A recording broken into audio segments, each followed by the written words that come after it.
The other thing is they don't always get the bills. So they can't really talk to you about the actual itemized billing. They can't even. So how are they going to talk to you about a bill if you have a question? Right. And I've seen it happen where you don't even get the original bills. Right. That for whatever reason, you thought insurance covered it, you don't know, you didn't, I don't know, maybe you moved, maybe they had your wrong address. You never get those original bills, and then all of a sudden, you get this nasty letter from a collection agency that we're going to garnish your wages. We're going to. A lot on lab work, especially. What are some things that people can do when they find themselves in the situation where the collectors are coming after them, they don't even know what it's for, it seems really high? How do they negotiate that?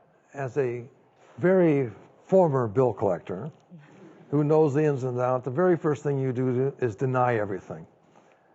Deny it all. I want proof. I want an itemized list. I want every single dollar accounted for. And I'm disputing the bill because you're given 30 days in which to dispute a bill. After that, it's presumed to be justified. What you should also do, once you dispute it, is stay in communication, stay in conversation. Most people don't like to talk to bill collectors. No. Believe it or not, bill collectors don't like to talk to bill collectors. So if what you're able to do is get into a conversation with that person, you'll find out that their job is to correct misinformation, to do the things right so that you can be in a position to complete your obligation. So these are not the bad guys. They're just doing the best that they can with what they've got too. Every bill is negotiable.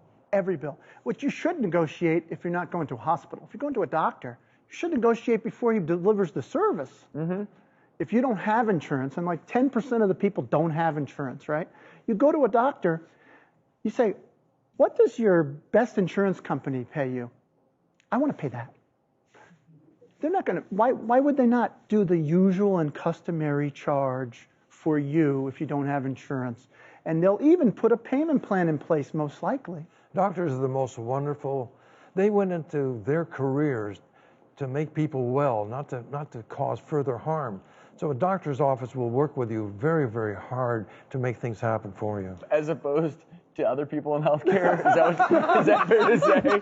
Well, there are others. There are others. But what I love is you all are changing the game. Yeah. And even in this conversation, what I've learned is if a hospital is willing to sell a $1 debt for 2 cents, if you get them before they sell that for 2 cents, you might be able to get your slate cleared for 5 cents on the dollar.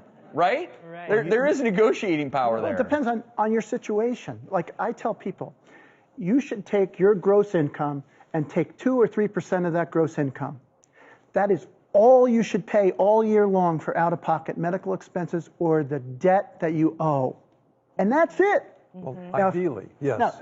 Now, they might keep coming after you, but you got to tell them, I can't pay. Yeah. I don't have any assets. Yeah. 15 million people just use all of their assets, and they have no more assets. So what are they going to do? They got to talk to the doctor or talk to the hospital and say, or the collector.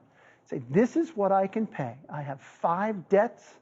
I'm going to pay you equally. And I'm only paying $50,000. You're talking about $80 or something. But what we're learning here is that collectors want something. Right. And if you work with them and talk to them, there's a chance you can get your credit score and all that fixed by talking and paying much lower than you owe. But when you don't, if you're unable to communicate, the bills start coming in, that's when you run into trouble.